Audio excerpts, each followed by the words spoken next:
You're listening ad-free on Amazon Music.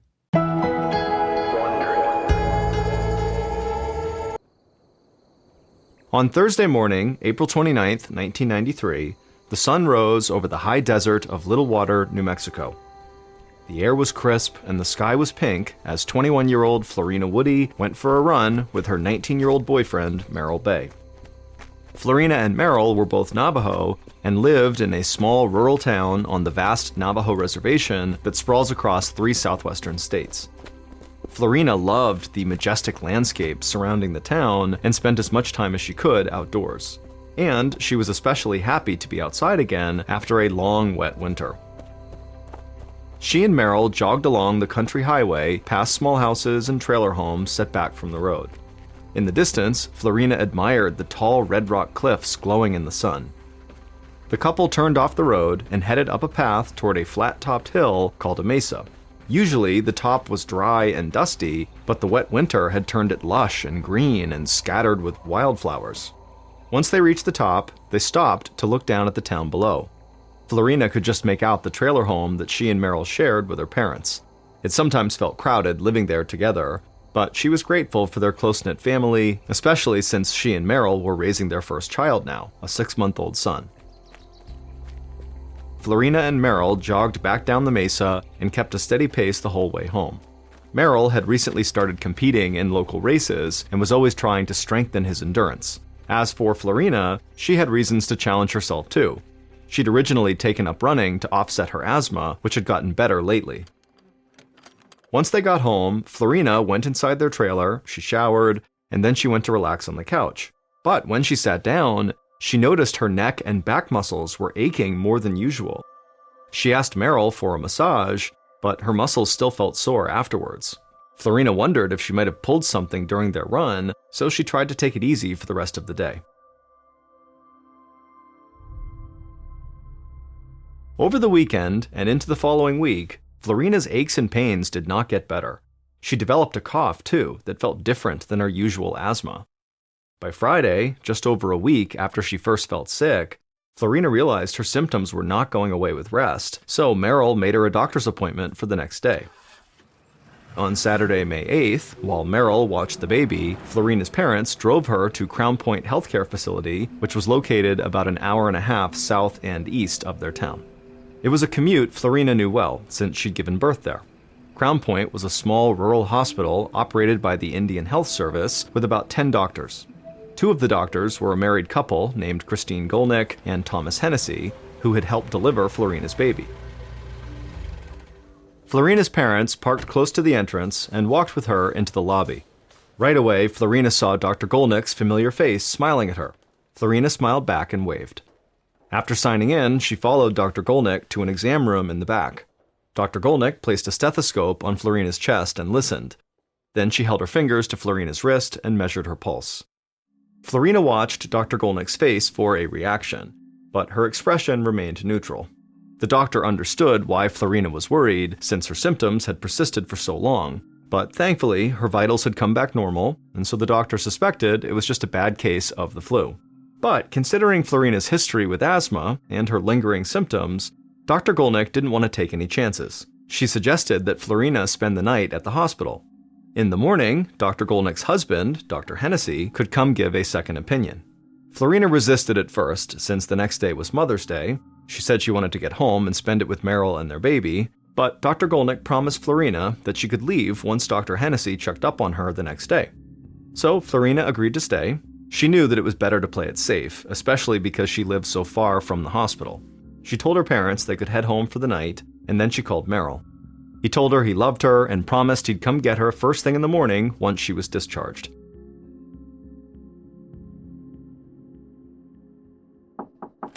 The next morning, Florina woke to a knock at the door. It was Dr. Hennessy, and Florina was glad to see him, because now she was feeling worse and she was struggling to catch her breath.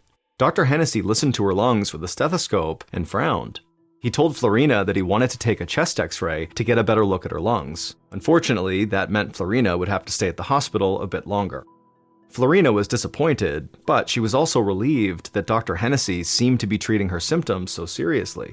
Whatever was going on with her felt much worse than the usual breathing issues she experienced from her asthma, and she was starting to get scared. A few minutes later, a technician wheeled in a mobile X-ray unit and scanned Florina's upper body.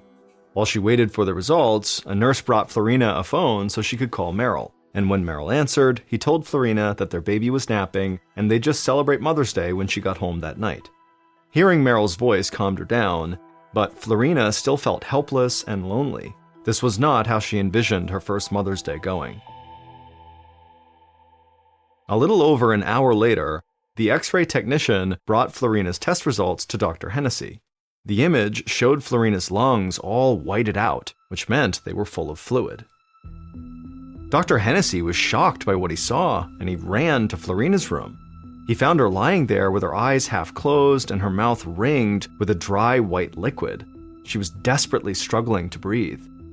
Dr. Hennessy couldn't believe it.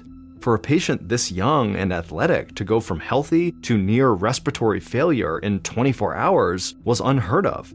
The doctor immediately called for a helicopter to fly Florina to the University of New Mexico Hospital in Albuquerque, which had a much better equipped intensive care unit. But until the helicopter arrived, Dr. Hennessy had to try everything possible to stabilize her condition. He fitted Florina with an oxygen mask to pump air into her lungs, but within a few moments, she coughed up bloody pink froth. Dr. Hennessy's face turned ashen as he realized what was happening. Florina's lungs were so congested, the extra oxygen was not doing anything. And there was another urgent problem. Florina's blood pressure was dropping rapidly. Dr. Hennessy shouted for a nurse to give Florina IV fluids, and as the medicine entered Florina's body, Dr. Hennessy's eyes shot over to the monitors tracking her vitals. They were still extremely weak. Florina's body just wasn't getting enough oxygen, and her organs were starting to shut down. Getting Florina to breathe was now a matter of life and death. The doctor quickly snapped on a pair of fresh gloves, he grabbed a scalpel from an operating tray, and then took a deep breath to steady himself. And then, when Dr. Hennessy was ready, he carefully cut an incision into Florina's throat and inserted a breathing tube directly into Florina's airway. He heard Florina's heart rate monitor beep rapidly for a few moments, and then it went flat. Florina had gone into cardiac arrest. Dr. Hennessy knew he only had a few seconds left to save her life. He started CPR while the nurse grabbed the defibrillator. Once it was charged, the doctor grabbed the paddles and pressed them to Florina's chest, and then the machine released a bolt of electricity into her body. Florina's heart rate monitor stayed flat, so Dr. Hennessy recharged the defibrillator and sent another shock through Florina's body. Just then, a nurse ran in and told the doctor that the helicopter had just arrived. But by this point, Dr. Hennessy just shook his head. It was too late. Florina was dead.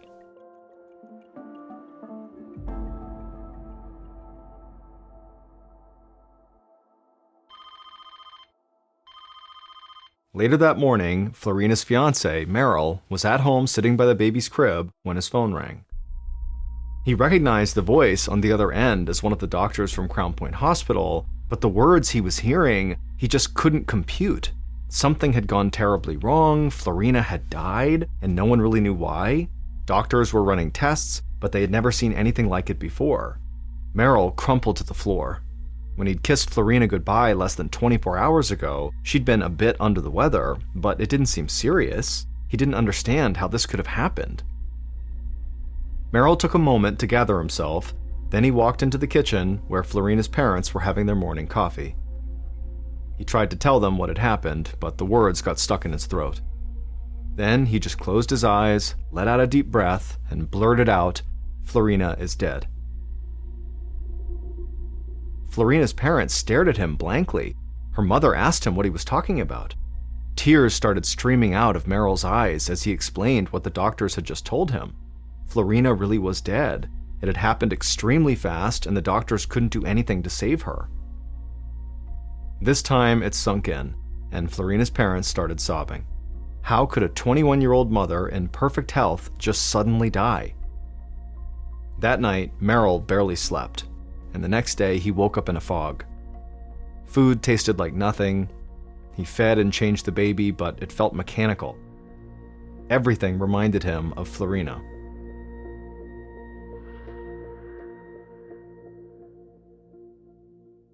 On Tuesday, May 11th, so 2 days after Florina died, Merrill woke up feeling weak and sluggish.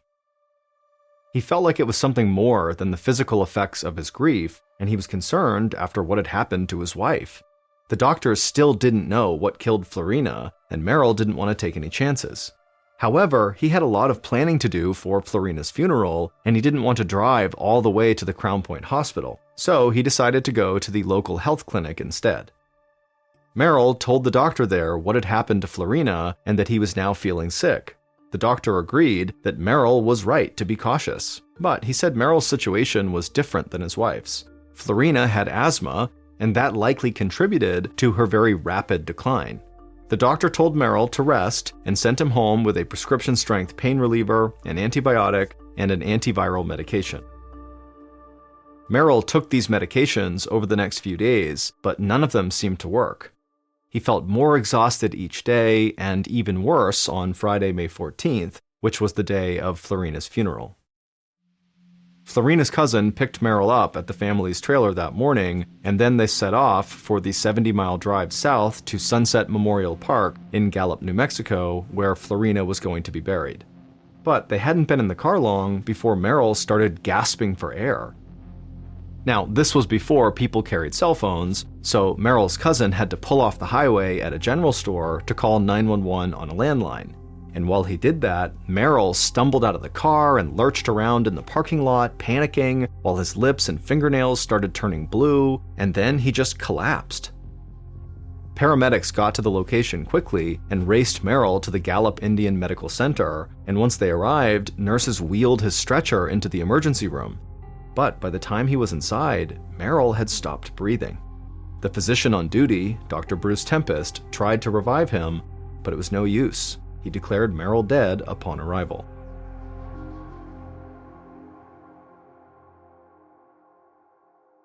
Later that day, Dr. Tempest sat slumped in a chair, feeling defeated.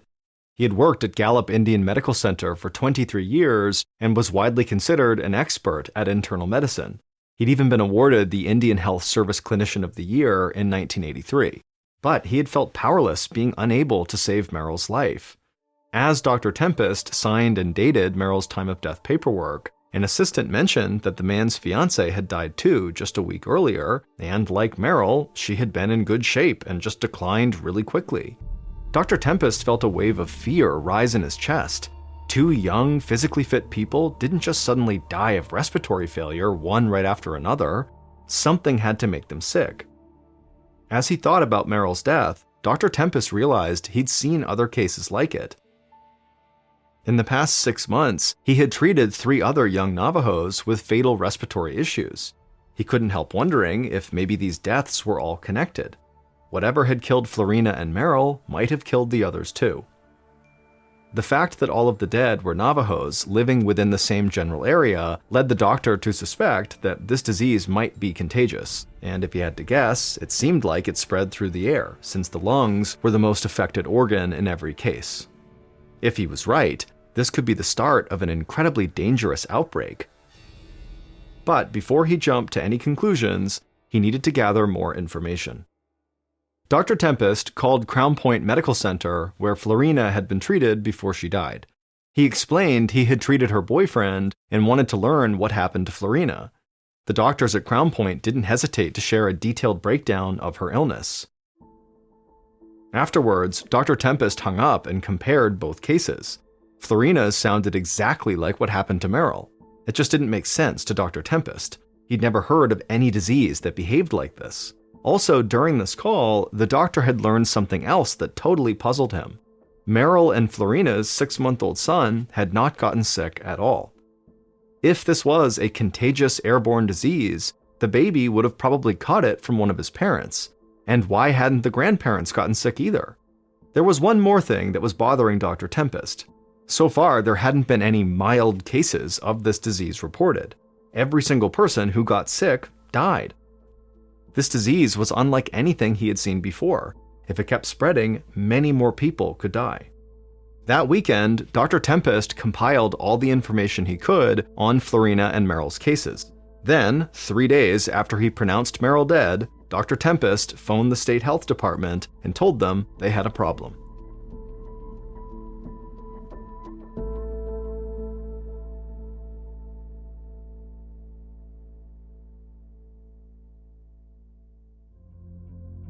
11 days later, Dr. Jeffrey Dutchin was wrapping up his work at the Centers for Disease Control in Atlanta, Georgia, where he investigated dangerous outbreaks of disease. He was still in training at the CDC, and the work was demanding. Now he was looking forward to spending the long Memorial Day weekend with his family. But as he was getting ready to leave, there was a knock on his door. It was Dr. Dutchin's boss, and he had a critical job for him. Something troubling was happening on the Navajo reservation. Young, healthy people were dying, and no one knew why. 6 people had already died from this mystery illness, and 4 others had been hospitalized. The CDC was sending out a team early tomorrow morning, and his boss wanted Dr. Dutchin to be a part of it. Dr. Dutchin immediately switched gears and started putting documents in his briefcase. It didn't matter that he had plans with his family. This was urgent. That night, Dr. Dutchin met with the team that was being sent to the Navajo reservation to go over their plan. Once the meeting ended, he was handed a doctor's bag and opened it up to look at the equipment. Along with the regular tools of his trade, he was surprised to find something completely unexpected: a gas mask. Dr. Dutchin knew that it was too early to know what they were up against, but the signs were not good. The next day, Dr. Dutchin and 2 other colleagues from the CDC landed in New Mexico and went straight to an emergency conference of over 30 public health officials. Huge whiteboards lined every wall of the conference room, scribbled with the names of possible germs and toxins, everything from herpes to heavy metals to pesticides and plagues. The mood was frantic. Dr. Dutchin was overwhelmed by all the theories and potential diseases being proposed. Each theory was discussed and dissected. The more possibilities they ruled out, the more worried Dutchin felt. It meant that the cause of death was either something so rare there were very few experts on it, or it was something entirely new. And the longer researchers took to find answers, the more people could die. In fact, on the same day the conference started, a seemingly healthy teenage Navajo girl had collapsed at a school dance at a state park. She died a few hours later. Her death was a stark reminder that the clock was ticking. There was only so much the gathered scientists could accomplish by looking at whiteboards in a conference room. They needed more data. Dr. Dutchin and his colleagues decided to survey some local residents and gather blood samples from anyone who was willing to participate.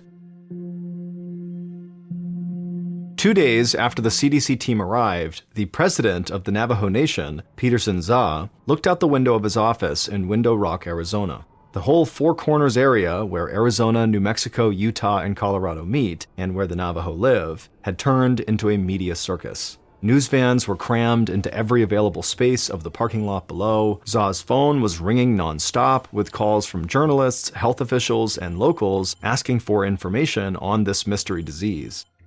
Za had nothing to tell any of them, but he hoped that would change soon. The Navajo leader was not participating in the CDC's big conference, although he was keeping tabs on their progress. He'd barely slept over the weekend because he was anxiously waiting for any updates. But from what he'd seen so far, he thought the CDC's investigation and the media attention it brought had not been much help. Za's people were terrified, and the outsiders' ignorance of Navajo customs was adding to their panic.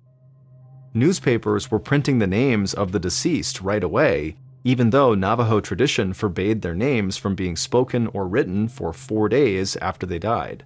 This was causing a lot of pain and confusion for the Navajo people. They believed this would prevent the spirit of the dead from properly transitioning to the afterlife. And aggravating the already sensitive situation, some scientists were going right up to people's homes and knocking on the door. They had no idea that Navajo custom required them to wait 30 feet away until they were invited inside. These cultural misunderstandings had led to escalating tension on the reservation, and Za was worried about what might happen next. Just then, the phone rang again. It was a Navajo woman from the reservation claiming that some medical researchers were bothering her family. Za assured her he would be right there to handle the situation. Za hung up, then headed outside. He made his way through the crowd of reporters waiting outside his office. As they shouted questions at him, he promised he'd share any new information with them as soon as he had it. Then he got in his truck and headed to the address the woman on the phone had given him. A few minutes later, Za pulled up to a cluster of low Pueblo buildings that marked the address. The sun was high, barely casting shadows across the dusty ground. Za saw a small crowd shouting at two men who were standing off to the side. Both the men looked rattled and confused. Za assumed they were the scientists that the woman had called him about. The situation looked heated, and he sensed it was about to get out of control. Za got out of his truck and recognized the woman who'd called him, and when she saw him, she ran over to him and explained what was going on. The two scientists had knocked on her door, asking if her family would be willing to donate blood for testing. Za shook his head in disgust. Now he understood why the crowd was so upset. He wove his way through them and walked up to the two scientists. Everyone grew silent as Za introduced himself and explained that the researchers had deeply violated Navajo custom. The scientists' unannounced arrival at the woman's house was considered trespassing by the Navajo people, but even more offensive was their request for a blood sample. The Navajo believe that blood is spiritually attached to the body, and giving a blood sample is seen as a grave violation of privacy. The scientists' ignorance of this cultural belief was an insult to this woman. The scientists' faces turned red, and they apologized profusely. They said they were there on official business researching the outbreak and did not mean to offend anyone. Za cautioned them to be more careful. He wanted to stop this outbreak as much as they did, but if the scientists could not get people to trust them, then they certainly would never learn what caused this disease. The scientists apologized again and packed up to leave. Za calmed the crowd and told the woman to call if any other strange people came around. He had a feeling that there was more trouble to come.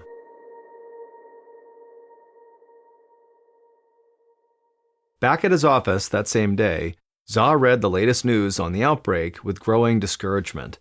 The Navajo people weren't just facing problems on the reservation. People in the wider area were beginning to shun them out of fear of the disease. There were several articles about Navajo families being banned from local restaurants and businesses. There was even a report about 27 Navajo third graders from Chinle, Arizona, being denied a field trip to visit pen pals at another school in California. And worse, people were still dying. The death toll was now up to 10, and many more were very sick. Za's eyes locked on one particular article about the outbreak in the Washington Post. A particular phrase in the opening paragraph immediately jumped out at him. It said, quote, "The Navajo flu." He slammed the newspaper down on his desk and rubbed his temples. This had gone far enough. He called in his assistant and told her to schedule a leadership council meeting immediately. The next day, Dr. Ben Muneta, an Indian Health Services doctor in New Mexico, received a call from Za's assistant inviting him to a meeting that night in Window Rock, Arizona, about the outbreak. Dr. Muneta understood why he was being asked to go. His grandfather had been a famous medicine man in the tribe. He had inspired Dr. Muneta to become a Stanford-trained physician with a unique knowledge of both modern science and traditional Navajo medicine. Dr. Muneta had been at the CDC's conference and could be a bridge between their investigation and the Navajo people. He told the assistant he'd be there. As he drove to Window Rock, Dr. Muneta passed a sign nailed to a telephone pole that said, quote, "No media allowed, no newspaper, TV, radio, etc. This means you," end quote. He could tell the locals were clearly fed up with the negative attention. His thoughts turned to his colleague at the CDC, Jeffrey Dutchin. Dr. Dutchin and the other scientists were doing their best to solve this mystery, but they needed help from the Navajo. He hoped that this meeting he was going to have with President Za was the start of that. A few minutes later, Dr. Muneta arrived at Za's office and was led to a small conference room. Dr. Muneta realized this wouldn't be anything like the CDC's giant conference. It was an intentionally small meeting that left out the federal researchers altogether. Za didn't want them interfering in Navajo business. Aside from Za, there were a few senior Navajo medicine men in attendance. The only other physician in the room was the state's deputy commissioner of health. Once everyone was seated, President Za asked Dr. Muneta to update them on how the investigation was going so far.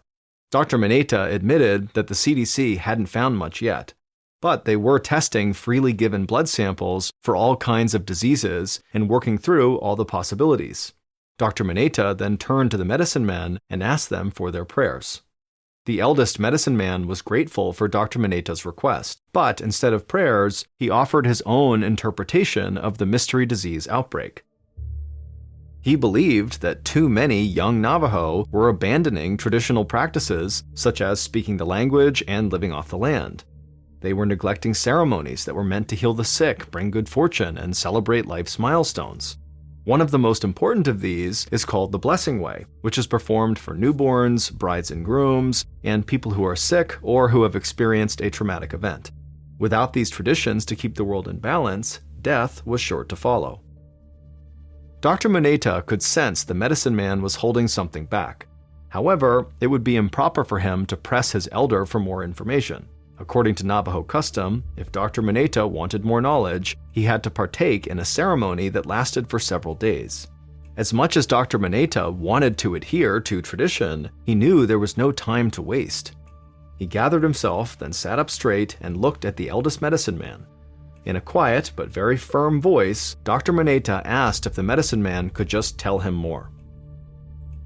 For a long moment, the medicine man just stared at him. Dr. Muneta felt a knot growing in the pit of his stomach.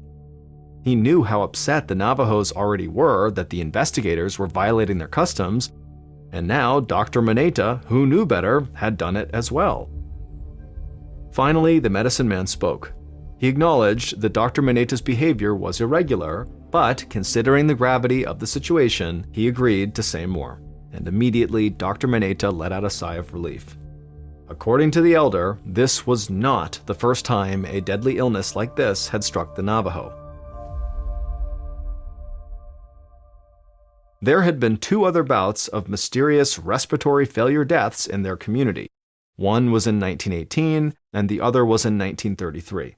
It was a long time ago, but stories were still told among the Navajo about those who had died. Dr. Muneta asked if there had been anything similar about the years in question. The medicine man nodded. Both had been unseasonably wet winters with lots of rain, just like this recent one. Then he described how water changed the land, and these changes in turn brought a creature that carried death. Dr. Muneta knew what the medicine man was referring to. The creature was a real animal that was a prominent figure in Navajo mythology. Navajo called it Na'atsunse and believed it was equally capable of spreading life or death. In Navajo legend, if Na'atsunse entered a home and saw people being wasteful, it would then choose the Navajo's strongest young people to die. Muneta thought about what the medicine man revealed. The doctor didn't think that this animal was literally passing judgment on the Navajo and killing them, and in real life, he'd never heard of it spreading a disease like this through contact with humans. But as he considered the possibility, he came up with a theory that explained how it could happen. And if he was right, it would completely explain this deadly outbreak. Dr. Muneta raced back home and called his CDC colleague, Jeffrey Dutchin, who had led the emergency conference the week before. Dutchin was relieved to hear that the disease was not completely new, but he was confused when Dr. Muneta explained that the outbreak was related to the rain. This land had experienced every type of weather over time. Rain was not unusual, but this disease was. Dr. Muneta told him that it wasn't the rain itself. It was the animal from Navajo legends that came as a result of the rain. And if they were going to solve this mystery, then they would need to find as many of these creatures as possible. Dr. Muneta could sense Dr. Dutchin hesitate, but so far nothing else had worked, and as strange as this theory was about mythical creatures, it was the most promising lead they had. And so Dr. Dutchin told Dr. Muneta he'd get a team together right away. And this time, he'd make sure the investigators respected the Navajo's cultural practices. 3 days later, Dr. Dutchin walked out of his hotel a few miles south of the Navajo reservation. He'd organized this investigation with the help of President Za, and it would be conducted with the help and guidance of medicine men and other Navajo representatives. Dr. Dutchin scanned the parking lot and spotted 4 men gathered around a couple of beat-up trucks. Dr. Dutchin smiled and headed over to them. They were the CDC experts sent to trap the animals that Dr. Muneta had told him about. Another car pulled up next to them, and a stocky Navajo man climbed out.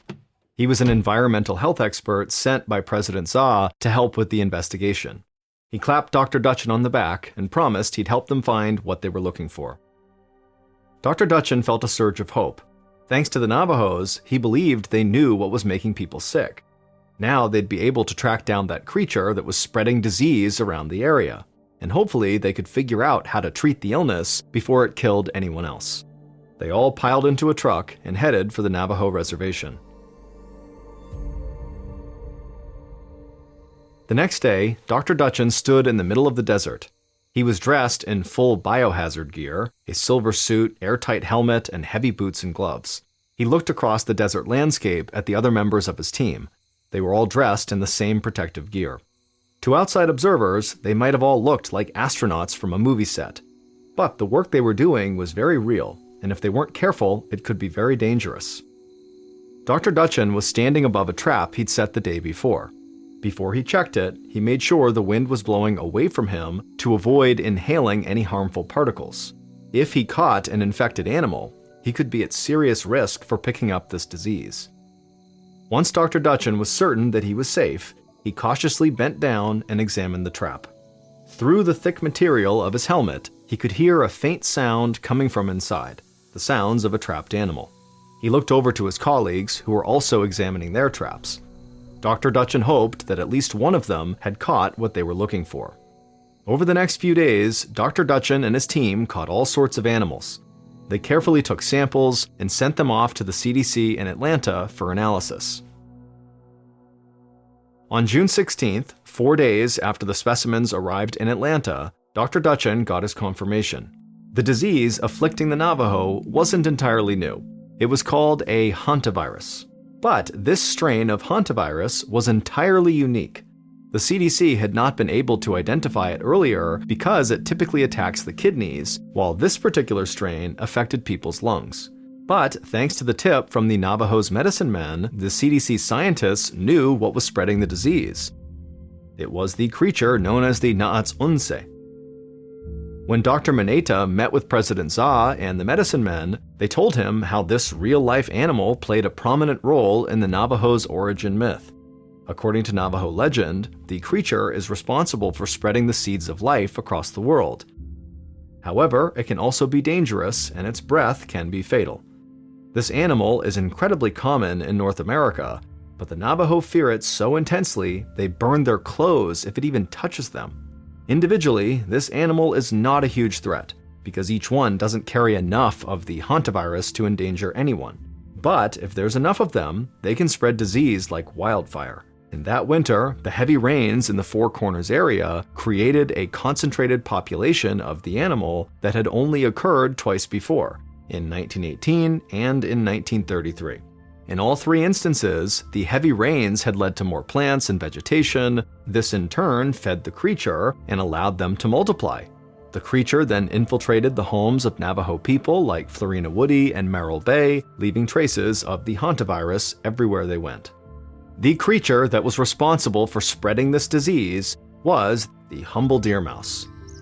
And a hantavirus is a family of viruses spread mainly by rodents. And that spring, deer mice had been all over the Navajo reservation and surrounding area. They crept into homes, they nested in sheds, barns, and storage units. No matter how many holes were plugged or traps were laid, there were just too many of them to stop. And wherever they went, they left their droppings, which carried the deadly virus.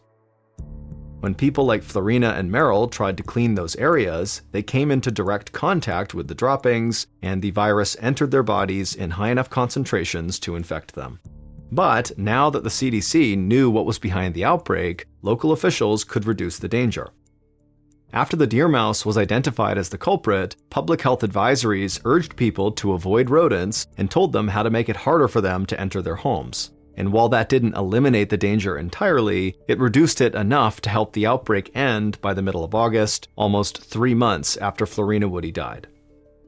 All told, 24 people in the Four Corners area were infected with this previously unknown virus. Tragically, half of them died. But thanks to the cooperation between the CDC and the Navajo people, the damage was limited, and there have been very few outbreaks since then. In keeping with the Navajo custom of not speaking the names of the dead, the CDC decided to call this North American hantavirus strain sin nombre, which means without a name.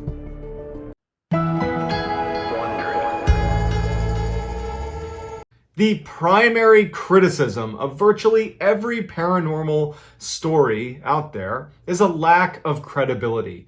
Either the person claiming the events happened lacks credibility themselves, or you just don't have any other corroborating evidence, like other people that witnessed it, other credible people that witnessed it, or in many cases, a lack of video or photo proof that said paranormal event happened. But in the case of the story today, you not only have a highly credible witness, a NASA robotics engineer, you also have other corroborating witnesses that are from that NASA engineer's family that were there and witnessed it with him.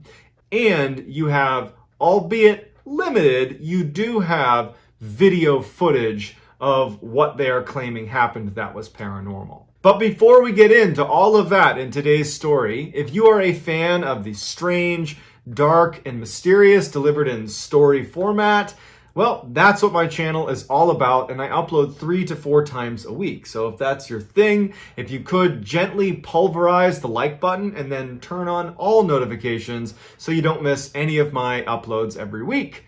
All right, let's get into it. Bill Vaile has always been incredibly scientifically minded. He's always had technical jobs his whole life. He took a job for 15 years at NASA as a robotics engineer. He also spent a little time as a pilot for NASA as well. He is just somebody that is very process oriented. And in fact, his family and friends, they say this with respect, but they say that, Bill, he lacks an imagination. He's super pragmatic, super to the point, and doesn't really have time for, call it, creativity. He's all about facts. In 2002, Bill and his wife separate, and it catches Bill a little bit off guard. And it almost prompts like a midlife crisis for him where, before it had been really his work with NASA that had been fulfilling to him. And now he has this huge gap in his life. And suddenly, he's looking around and he's like, what am I doing all this for? I don't have a family anymore. Like, what am I doing? And so he decides to move back home to Arlington, Texas, where his little brother lived. So when he gets to Arlington, he feels like he can have a fresh start in a way. He has family around, so he doesn't feel quite as lonely, and he actually just takes a job at his brother's water purification company because he wasn't sure what he was going to do. He just knew that he needed to do something. So he gets a job at this water purification company, and he starts working with his brother, and he finds that even though it's not the same type of work that he was doing as a robotics engineer at NASA, it was nice to be working day in and day out with a family member. So Bill has only been living in Arlington for just a couple of months, and he had only been at the water purification company for maybe a couple of weeks. And so when a Saturday house call was called into the company and no one really wanted to do it, Bill thought, you know what, I'll take one for the team, make a good impression on my coworkers, and I'll take the house call. And what it involved is part of Bill's job was to go demonstrate how to install and use this water purification system in customers' home. The dispatcher for the water purification company said to Bill, she goes, hey, listen, this is a little bit weird, but the person who called was adamant that you be there at 5 o'clock, not a minute earlier, not a minute later. And it was probably only about 3 o'clock in the afternoon, and he's like, so what do I do? And she's like, I don't know, go get a bite to eat and just make sure you're there by 5. And so he does that. He's like, that's weird. But he drives around and he parks outside of the house a little ways down the street. And a couple minutes before 5, he gets out and he starts heading over to the property to do this house call. He starts walking up the path to this big brick house at like 4:59, and as he's getting closer to the steps, he can hear through the front door, which you can already tell it's slightly open, it's not latched all the way. He can hear screaming inside of this house. It sounds like a woman screaming, and it actually sounds like she's screaming, "Get out of here." But he doesn't really know what to make of it. He has a job to do, so he walks up to the door, and even though it's open, he knocks. And now he can literally hear through the crack in the door that someone in this house is screaming. And he's listening, and finally he decides, well, I should probably just open it up and make sure everything's okay, because I can hear someone screaming inside, the door's open. So he opens it up and he walks inside. He takes one step inside of the residence and just kind of peeks around, and he can see a little bit down the hall off to the right, there's an opening to a room.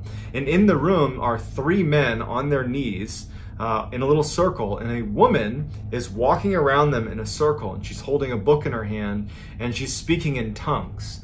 just nonsensical, couldn't make sense of her language, but periodically as she's circling them and she's touching each of their heads, she's screaming, "Get out of here. Leave these people. Get out of here." Bill is about to leave. He knows that this is just too weird for him, but right before he does, the woman who's walking around the three men on the ground looks up at him and points directly at him and doesn't break eye contact and just holds her finger out pointing at him. And he gets this very strange sense that like this woman wants to do harm to him. And so he just runs out the door and is like, yeah, I'm not going back in there. Goes back to his car and he calls the dispatcher back at the water purification company.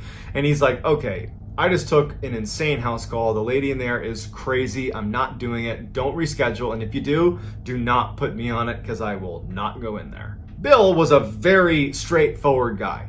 And he's just not going to let his imagination run wild with what they were doing. You know, those people are crazy and that's not my business. It's not my problem. And so he forgot about it. He just goes home to his house and he turns on the TV and he gets his microwave dinner and he's just sitting there eating his food and just having a nice Saturday night to himself, when out of the corner of his eye in his other room, and I keep in mind, Bill lives alone and has no pets. Out of the corner of his eye, he thinks he sees something small dart across the ground. He couldn't tell if it was flying through the room or if it was running through the room, but he just was like, oh, now I got, some rodent or a bird or something in my house. It must have snuck in through the chimney.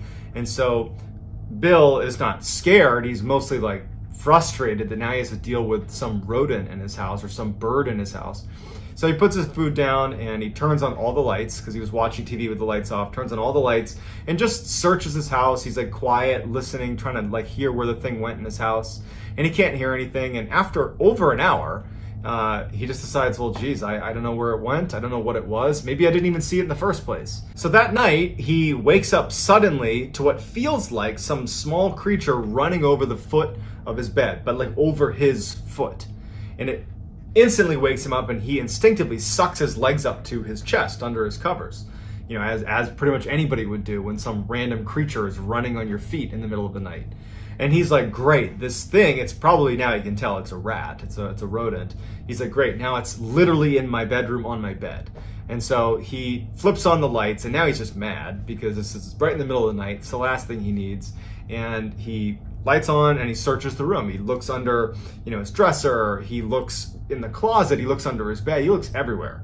And he can't find this thing. He's stopping periodically to listen and he can't hear scurrying or anything. Did I imagine that as well? Because I guess I don't know if I saw something darting out of the corner of my eye when I was watching TV. I think I did. And just now, could that have been in my dream? Because he wasn't really awake for it happening. He woke up to it and thought it's what happened. And so he's starting to tell himself that, you know what? I'm somehow creating this weird thought in my head. Like I probably didn't see anything downstairs and I was probably having a dream about this, rodent in my house, and that's what prompted the thought that something had touched my feet.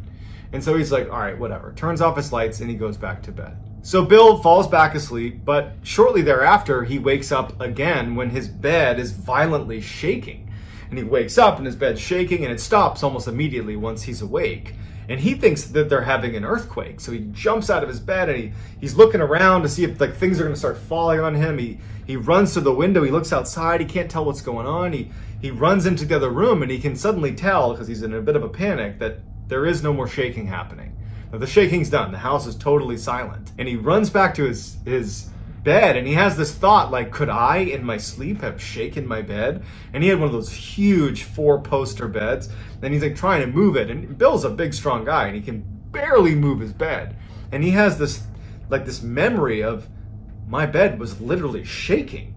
And he's like, now this is 3 times that something strange has happened and I can't make sense of it. And being a very kind of pragmatic person and not one with, as his family said, a wild imagination, he did not have that.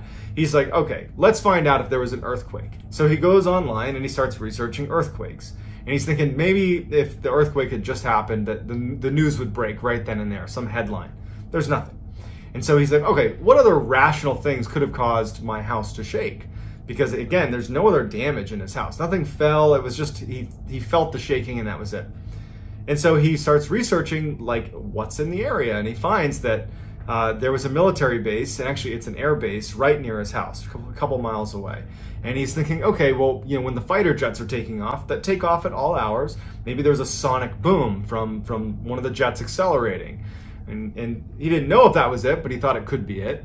And then he's like, oh, well, there's also all these oil rigs that are drilling in the area. Maybe there was an accident. So he's researching for, recent accidents at oil rigs. And he's trying to find a rational explanation for this bed shaking incident.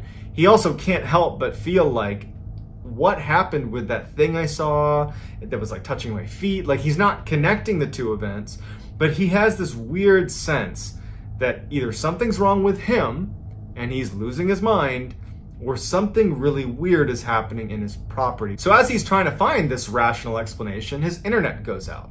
And so he tries troubleshooting it a couple times, but he can't get it to work. And so he calls his service provider to just have them see if they can fix it. And so he calls customer service, somebody picks up, and they're like, yep, your internet's out, let me fix it for you. Let me put you on a brief hold. And so they put him on hold, and as he's sitting there like listening to elevator music, like staticky sound started coming through the receiver, and he's just noticing it. It's nothing significant. But then a voice comes into the phone that is speaking in tongues, like nonsensical language, and it sounds almost threatening. At some point, Bill is just totally unsettled by this voice because it's just going on and on. He's been on hold now for like 2 minutes of this weird voice. He just hangs up. And like in just a couple of seconds, he gets a call back from the same customer service rep that he had just been speaking to. And he had an accent, and Bill picked up on it and said, hey, was I just talking to you? And the customer service rep was like, yes, sorry, we got disconnected. And Bill says, did you hear that voice? Did you hear that strange voice on the phone? And the customer service rep, who's mostly operates on a bit of a script, kind of deviates for a second and says, actually, yes, I did hear that. And I was actually trying to figure out how that could have been possible, because we use a very secure phone line when we talk to our customers, and there's really no way for someone to actually block my ability to speak to you.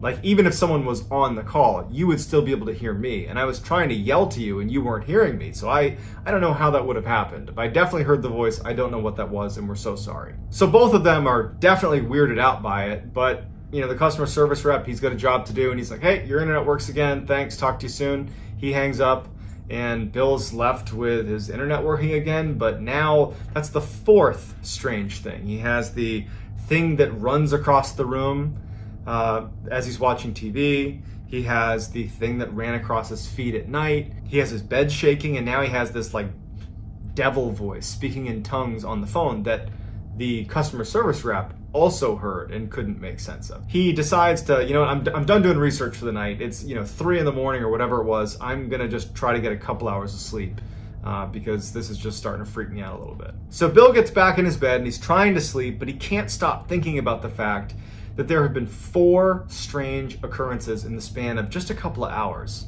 And he can't help himself but start to feel a little bit worried that something that he doesn't understand is going on, something bad is going on. And as he's sitting there desperately trying to sleep, he swears he can hear some sort of sound underneath his bed. He knows it could be his mind playing tricks on him, but it doesn't matter. He thinks he hears it, and it's now he's officially spooked. Like a child, he pulls the covers over his head, and he's just laying on his bed with the covers over his head, just basically trying to convince himself like this isn't happening.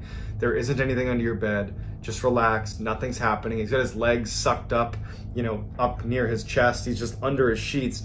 And the way he was positioned is he had left a light on in his room, and there was a light basically beaming down onto the sheet that was over the upper part of his body. So there's a little bit of light into the cavern under his sheets. And so he's holding it up over his head. And as he's sitting there, like trying to tell himself that nothing's going on, he looks down towards the foot of his bed, under his covers, right? And he sees a hand slowly reaching up from the side of the bed, come up and try to grab his foot, and it just misses and then retracts out from under the bed. Bill literally leaps out of bed, flips on every light, and is now in just absolute crisis mode. He immediately is like up against the wall, doesn't even want to look under the bed, but eventually he does. He kind of pokes under, nothing's down there. He looks around his room, there's no sign of anybody in the room, and now it's like, okay, you've had so many strange occurrences, and none of it makes sense. Like, what are you going to do? And he had no idea. So Bill does not attempt to go back to bed that night. He goes downstairs, flips on every light in his house, starts drinking coffee like he's awake. He's like, I'm not doing this tonight. And so he stays up the rest of the night. So the next day, Bill just tries to have a normal day. He doesn't want to think about what happened the night before. So he goes to work like normal, doesn't tell anybody about it. Again, Bill, he's a straight shooter. He's not about to be, the former NASA robotics engineer. It's like, hey, let me tell you about the paranormal stuff that's happening in my house. He's doing everything he can to not think like that.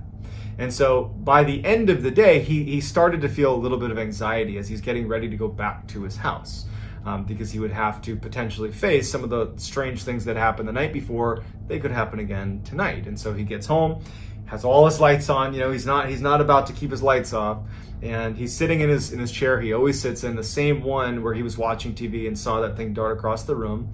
He's sitting there and he's eating his microwave dinner and he's watching TV, again, all the lights on in his house. And he looks down for a minute to get another bite of food. And when he looks up, a bottle is zinging towards him and he moves his head out of the way and it hits the wall beside him and it breaks. It's a glass bottle and shatters on the ground. And then all the lights in the house go out. So Bill runs to the closet where he knows he has a flashlight. He opens it up, reaches for the flashlight, and as he's about to pull it out, he hears in the closet, towards the top of the closet, this loud slamming sound.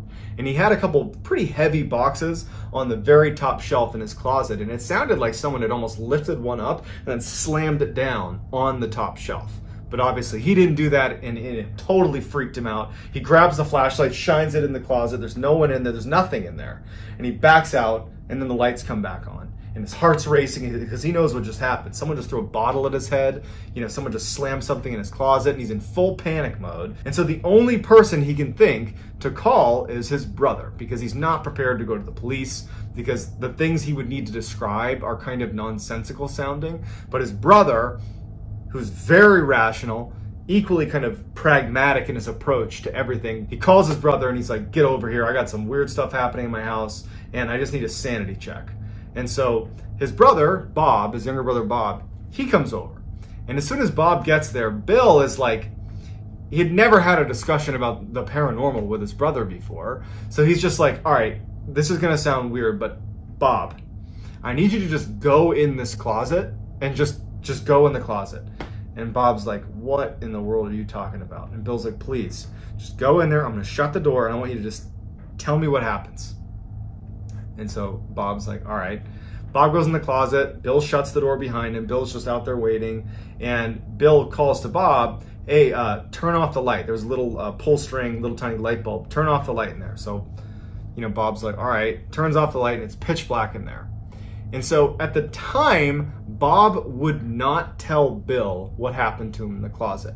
Mostly because if you put yourself in Bob's position, he doesn't have any of the context.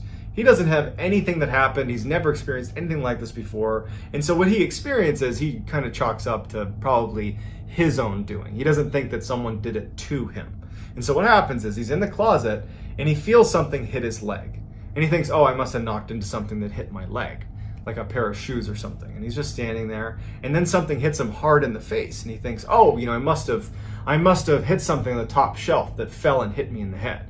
But the two things combined, it did unsettle him a little bit, and he consciously decided, I'm not going to tell my brother Bill that this happened because I'll only feed into his own paranoia right now, and that's not what he needs. Opens the closet, gets out, and he's like, you know what, Bill? Nothing happened in there. You got nothing to worry about. There's nothing in here. And so he leaves, and Bill is left kind of crestfallen because he feels like he really didn't do a good job conveying to his brother just how much had happened in the house so far.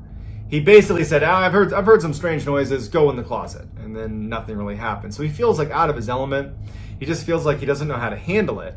And so he has only one other person that he feels comfortable kind of letting in to this situation, because it was just kind of embarrassing for Bill. I mean, he's this esteemed NASA employee. The last thing he wants is to have somebody think that he's like losing his mind a little bit.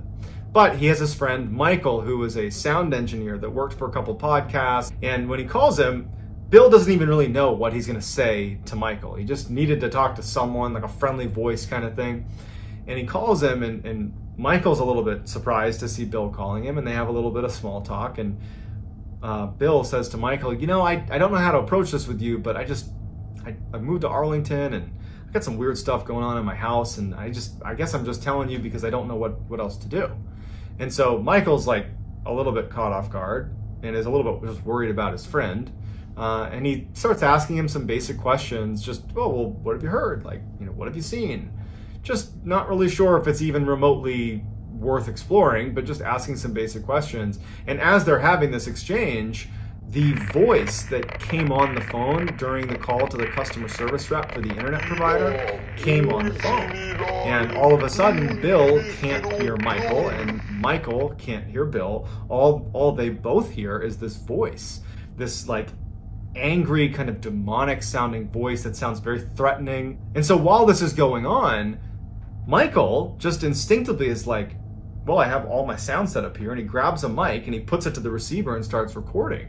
And for a minute and a half, he sits there recording this voice. And then about 30 seconds into the recording, not that Michael could hear it, Bill on the other end, who's heard this voice before, and he's starting to get the feeling that this whole thing is bad. Like, it's bad. And he starts yelling to Michael to hang up. Don't listen to this. Hang up the phone. Don't listen to the voice. He's yelling for him.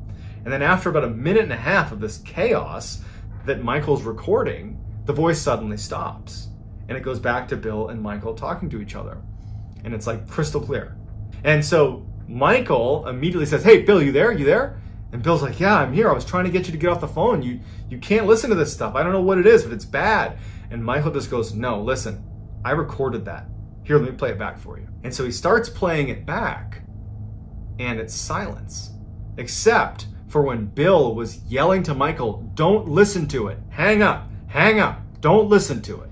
And Michael is yelling in the beginning to Bill like, hey, what is that? What is this? But then it's all silence in between. So they aren't speaking to each other, even though they're on the phone with each other, and they hear something, but the recording only picked up their voices, not the demonic, possessed sounding voice. At this point, Bill is starting to get a little bit scared. Maybe he wouldn't admit to it, but he's alone in this house and all this strange stuff is happening, and he just decides that he's going to invite his brother over for dinner. And Bill is in the chair that he always sits in, and Bob and his wife Cindy are on the couch, and they're kind of having a nice time. Bill recalled feeling, it was just nice to have other people in the house. And they're watching TV, and as they're watching TV, suddenly Bill just stands up and kind of runs over to the room where he had originally seen that thing dart by, this rodent or whatever he saw. And Bob and Cindy obviously see him get up and run over, and they're like, hey, what did you see? What was that? And Bill's like, okay, I don't know how to describe what I saw, but I saw this thing that's in my house.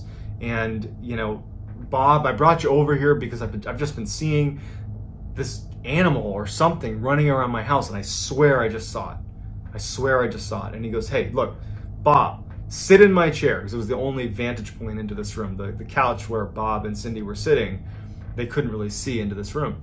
And he goes, just listen to me.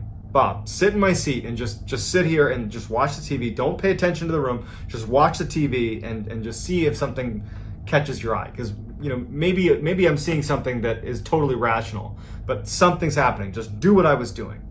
And so Bob's like, all right. So he sits in the chair. Bill sits next to Cindy, and they start watching TV again. And Bob, all of a sudden, just clearly reacts to seeing something in the other room, and he goes, oh my God, what is that?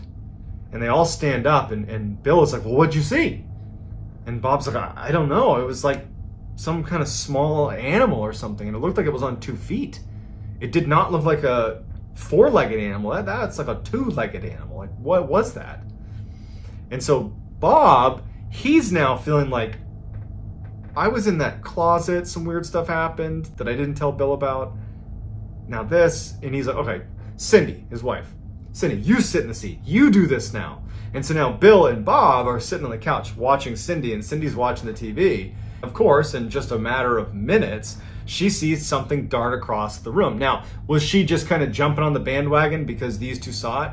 Maybe. But she certainly described the same thing that Bill and Bob claimed to have seen, which was a bipedal, small creature that was just running through the dining room. And so the three of them turn on all the lights, and they start searching the house. They're going to find this animal or thing in the house, and they search everywhere for hours, and they can't find anything. Finally, after it's getting late, Bob and Cindy are like, hey, Bill, I don't know what's happening in your house, but why don't you just come stay with us? We got a guest room. Just crash with us tonight, and you can come back in the morning and call animal control or whatever you want to do, but just, you shouldn't be here tonight. There's too many weird things happening here. Bill, in a way, was actually kind of happy because now he had someone that he trusted and loved, his own family, that had confirmed that they were seeing the same things he was. That even though that is terrifying, that all of a sudden Bill is alone in this house with some creature, this small bipedal creature running around the house, at least he wasn't losing his mind. Or if he was, at least other people were too. So he was kind of relieved, and he was like, you know what? I'm not gonna go with you because I don't wanna just like give up my house. What will I do when I come back if it keeps happening? Like, I don't want to just give this up. So Bob and Cindy leave, and now Bill is determined to now, for the first time, start looking up paranormal explanations for what was happening. So quickly, Bill realizes that you can't just search the paranormal. There's too many things online. It's so hard to tell what is considered like credible and what isn't because there's just no fact checking going on. It's just people kind of putting things on the internet. And so what he decided he would do is, instead of him doing the research, he would find a paranormal investigative team that at least appeared to approach their investigations much the way a scientist would. That instead of looking for proof, the paranormal exists, instead that their approach would be like looking for an answer, even if that answer was totally normal. And so he starts researching for investigative paranormal teams that have a scientific focus that are in Texas in the area. And he actually finds one, and he reaches out to them, and they were actually available that night to come over. So he says, please come over, I need your help. So the leader of the paranormal team was a man by the name of Brian Hall. And when they get there, it's Brian and a couple of his crew members. They don't start with, diving into the paranormal investigation side. They start by looking for obvious answers because they've found that many times when someone claims they have a paranormal event happening, it's something like, a bad AC unit or a creaky door or a branch outside that's rubbing against the house. And so they did a very lengthy and thorough examination of the outside and inside of the house, looking for things like that. And they determined that there wasn't anything obvious that was a rational explanation, so now it warranted setting up some equipment. And so what they did is they set up a couple of cameras in Bill's bedroom where a lot of the activities apparently was happening, and they set up these laser beams that basically beamed lasers in every direction, and they would place them in his bedroom. So there was like laser beams all over the room. And if anything walked past any of these lasers, you would see the beams move, and it's very obvious. So it's a way to detect motion in the room. And so they set these beams up and they start filming, and for a long time, nothing is happening. Bill, Brian Hall, the team are just sitting in the dining room downstairs, just like listening to silence and watching nothing happen. And so Brian suggests, hey, why don't one of his team members go up and just literally interact with the room a little bit? Go in there, kind of like yell, do something, kind of stir it up, so to speak. And then we'll see if anything happens. And so one of the team members goes up to the room and walks in and is like, hey, is anybody in here? And, nothing's happening. You can see on the footage that, he jumps onto the bed and he's sitting on the bed. And at some point, as he's yelling out to whatever was in the room, like, hey, if you're in here, show yourself, all of a sudden on camera, you hear a laser fall. And he jumps out of bed and he runs out of the room. And the rest of the team comes up and they gather up the cameras and they immediately watch the footage. And as they're watching the footage, you can see this mist that begins to form in the room that the team member who was in there just didn't see. And the mist starts swirling in front of the laser beams on the camera before you hear off camera one of the laser beams falling to the ground. So at first they're just kind of dumbfounded and they're like, well, how did the mist get in there? Like, what is that? And is it possible that perhaps the laser beam rolled off a table or something? Maybe it was positioned in such a way that it could have rolled off. And so what they did is they raised the sound levels inside of the actual video, and they made out a couple of words.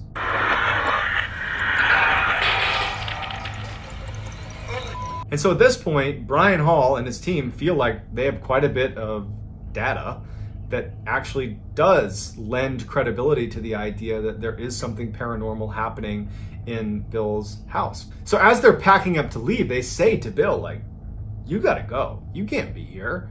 Like, I'm surprised you're still here now. And Bill just was this super prideful guy, and he just was like, no, I'm gonna stay. Like, I've made the decision, I'm not gonna run. I'm gonna stay here in this house. And they're like, that's a bad idea. And honestly, they were right, because some pretty horrible stuff happens after they leave. So that night, he knows he's not gonna sleep. So he has all his lights on in his bedroom. He's sitting with his knees tucked up to his chin. He has upbeat music, like classical music, but very upbeat music playing on the radio right next to his bedside. And he's just trying to like kind of create good vibes in his room. And so as he's sitting there, he hears what sounds like a Mack truck smashing into the side of his house. Like, it was so loud and just deafening that he instantly sprints out of his door, runs downstairs, runs outside to like inspect the damage to his property. And nothing's outside. There's nothing. There's no Mack truck. There's no damage to his house. There's nothing. He walks all around his property. He's like, did something fall in the street? Am I losing my mind? Like, what's going on?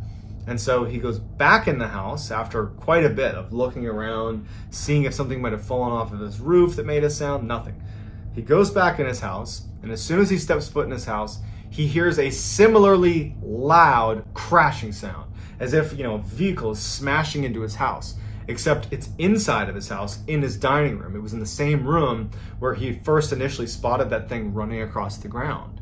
And so he runs in there to look for some horrible damage to the inside of his house, but there's nothing disturbed. There's nothing shaking. There's nothing out of place. His dining room is intact. And as he's sitting there, he hears his car alarm go off outside.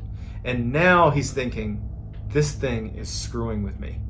I'm not going to let it win. I've stayed here against better judgment for multiple days. I'm not going to give in now. And so Bill kind of goes into fight mode. Now he's mad. And he's, instead of being scared of what's happening, he starts screaming at the top of his lungs, like, show yourself. And so as he's doing that, he hears yet another loud crashing sound up in his bedroom. And so he runs upstairs ready to, fight with whatever this is in his house, because it's gotten to a breaking point for Bill. He charges in his room. There's nothing in there. But unlike the dining room, and unlike when he was outside, the crashing sound continues while he's in the bedroom. So he's standing in his bedroom, holding his ears from the deafening crashing sounds over and over and over again, but there's nothing moving. There is no way for the sound to be emanating from that room, but it is. And after what feels like an eternity of this horrible smashing sound, it just completely stops. And it's dead silence. And Bill lifts his hands off his ears and he's looking around, and he's expecting it to start again, but it doesn't. And it's just dead silence in the entire house. After quite a while, and he still doesn't hear anything, he gets back in his bed. All the lights are on. His radio's on. And he tucks his legs up to his chin, and he's just holding himself basically in the fetal position. And he is, at this point, he's now just petrified. He had his big fight moment, but I think he's now thinking that this thing was just challenging me back. It's basically saying, I can do whatever I want to you, and you can't touch me. I can do whatever I want, you can't touch me. And he's realizing that maybe he could have made it worse, and he's sitting there knowing he's not going to sleep. It's still the middle of the night, and he starts hearing a noise that sounds like maybe shuffling of feet. Something's moving around underneath his bed. And as he's sitting on his bed, at the head of his bed near his pillow with his feet tucked in, he looks at the foot of his bed, and this huge, just wide, 6-foot-tall black figure emerges it's bright in the room. This black figure emerges at the foot of his bed. It's got this huge tooth coming out of its mouth, and it gets into this jerky position and starts moving towards Bill, and it gets right in front of him, and it puts its face right against Bill's, and then grunts and then disappears. Bill continued to see this horrible black figure in his house, and it continued to kind of challenge Bill, and Bill stopped challenging it back. And so Bill started waking up with these scratches on his chest. He was hospitalized a couple of times, prompting the hospital to do welfare checks on Bill because he was showing up with these mini heart attacks because of the stress that he claimed was from having this stuff happening to him. And his family's so concerned. And it wasn't until Bill started really doing some aggressive research on demons that he read about exorcisms. And he remembered that when he showed up for that house call, a lot of the language that he was hearing coming from that woman who was screaming, leave these people, leave this house, it sounded like an exorcism. And he was thinking that, do you think it's possible that the exorcist knew that she needed another host for these demons. And so she planned it so that she would have this water purification person show up right at 5 p.m. so that she could be at the part of her exorcism where she could cast the demons onto him. After 2 exorcisms of his own to his house, it still hasn't stopped. He's still, to this day, is dealing with the paranormal activity in his house. And when asked why he hasn't sold his house, is he thinks that he couldn't live with himself if he ever put another person through what he has dealt with at his house. I don't know about you, but I would not have lived in that house for an additional 18 years. That just sounds like the worst. But, you know, I'm not Bill, and so he's made up his mind that that's what he needs to do. But for me anyways, I would have left that house. I would have abandoned that house more than likely. But I'd love to hear what you would do in that situation, and I'd love to just get your feedback on this story. It's interesting when you have a story like this coming from the mouth of someone so credible, like a NASA robotics engineer who's inherently skeptical, and having lots of corroborating evidence. I'd love to hear what you all think about this particular story and whether you think this is true or just something else that's totally rational and easy to explain. Love to hear.